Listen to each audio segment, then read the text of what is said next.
LDFിന് അനുകൂലമായി എന്ന് കരുതപ്പെടുന്ന മറ്റൊരു ഫാക്ടർ ഗ്രാമീണ മേഖലയിലെ ജനകീയ ആസൂത്രണത്തിന്റെ ഗുണഫലങ്ങൾ ജനങ്ങൾക്ക് അനുഭവപ്പെട്ടു എന്നുള്ളതാണ്.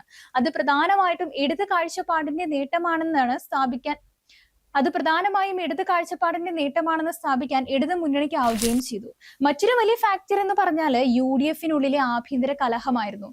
കരുണാകരൻ കോൺഗ്രസിൽ നിന്ന് പുറത്തു വന്ന് പുതിയ പാർട്ടി രൂപീകരിക്കുകയും തിരഞ്ഞെടുപ്പിൽ LDFുമായി അനൌദ്യോഗിക ധാരണകൾ ഉണ്ടാക്കി മത്സരിക്കുകയും ചെയ്തത് UDFിനെ അക്ഷരാർത്ഥത്തിൽ പിളർത്തി എന്ന് തന്നെ പറയാം. കോൺഗ്രസിന്റെ വോട്ട് ഭിന്നിച്ചതോടെ LDFിനെ വളരെ എളുപ്പത്തിൽ തന്നെ ജയിച്ചു കയറാനായി. UDF നേരിട്ട മറ്റൊരു പ്രതിസന്ധി മുസ്ലിം ലീഗിന്റെ പരമ്പരാഗത ഇടങ്ങളായ മലപ്പുറത്തുണ്ടായ തിരിച്ചടി തന്നെയാണ്. കുഞ്ഞാലിക്കുട്ടിയുമായിട്ട് ബന്ധപ്പെട്ടുണ്ടായ റെജീന വിവാദം കത്തിയതോടെ ലീഗിന് പലയിടത്തും കാലിടറുകയായിരുന്നു. മലപ്പുറം ജില്ലാ പഞ്ചായത്ത് LDF പിടിക്കുന്നതിലേക്ക് വരെ ഈ പ്രതിസന്ധി UDFിനെ എത്തിച്ചു. ലീഗിന്റെ തളർച്ച കോഴിക്കോട്, കാസർഗോഡ് ജില്ലകളിലും UDFിന്റെ പരാജയത്തിലേക്ക് നയിച്ചു.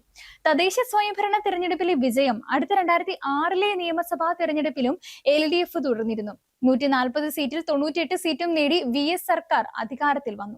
2005 തദ്ദേശ തെരഞ്ഞെടുപ്പ് കേരളത്തിന്റെ രാഷ്ട്രീയ ചരിത്രത്തിൽ LDFിന്റെ സുവർണ വർഷം എന്നാണ് ഇന്നും അറിയപ്പെടുന്നത്. ഒരു ശതാബ്ദത്തിലേറെ നീണ്ട തദ്ദേശ സ്ഥാപനങ്ങളുടെ അഡ്മിനിസ്ട്രേറ്റർ ഭരണത്തിന് ശേഷം ജനാധിപത്യം പുനഃസ്ഥാപിച്ച തെരഞ്ഞെടുപ്പ് കൂടിയായിരുന്നു ഇത്.